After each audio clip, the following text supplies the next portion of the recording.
இப்படி பெண்ணுரிமை பேசுறதுக்கு பெரியாருக்கெல்லாம் தகுதியே கிடையாது. தலைவர் பிரபாகரனுக்கு மட்டும்தான் அர்ஹதை இருக்குதா? ஓகே சீமான், ஓ வழிக்கே வரேன்டா. என்னோட கேஸில் உன்னை வலசரவாக்கம் ஸ்டேஷனுக்கு வர வச்சுருந்தாங்க இல்லையா? நீ கூட உன் பொண்டாட்டி கூட வந்திருந்தீங்க. வெளியில் ப்ரெஸ் கேட்கும் போது கொள்ளையில் எத்தனை பெண்கள் இருக்கும்போது பழகிறதுக்கு இவ தான் கிடச்சாலாம் அப்படின்னு என் பொண்டாட்டி கேட்டா அப்படின்னு ஒரு மானங்கெட்ட நாய் மாதிரி கெக்க அப்படின்னியே. இந்த மாதிரி ஒரு பெண்ணோட வாழ்க்கையை சீரழிச்சிட்டு இந்த மாதிரி ஒரு கேடுகட்ட பதிலை சொல்லு அப்படின்னு தலைவர் பிரபாகரன் உனக்கு சொன்னாங்களாடா? நீயே ஒரு சொறி நாயி, உன்னைய என்னை தொட விட்டது நான் பண்ண பெரிய தப்பு.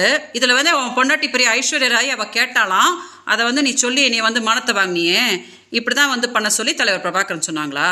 அப்புறம் என்ன சொன்ன இன்னைக்கு பெரியார்? என்ன சொன்ன? நான் இருக்கும்போது என் பொண்டாட்டி இன்னொருத்தி கூட போகிறதோ தப்பு இல்லை அப்படின்னு பெரியார் சொன்னா அப்படின்னா, நீ தலைவர் பிரபாகரோட பையனா, உன் பொண்டாட்டி மருமக தானடா?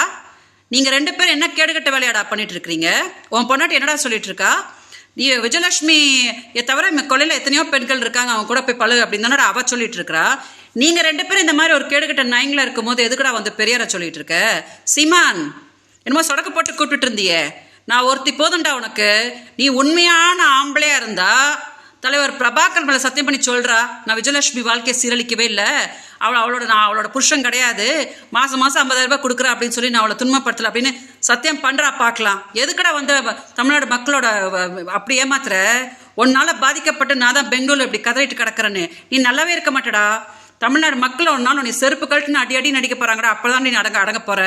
தயவு செஞ்சு மீடியா அதை டெலிகாஸ்ட் பண்ணுங்க.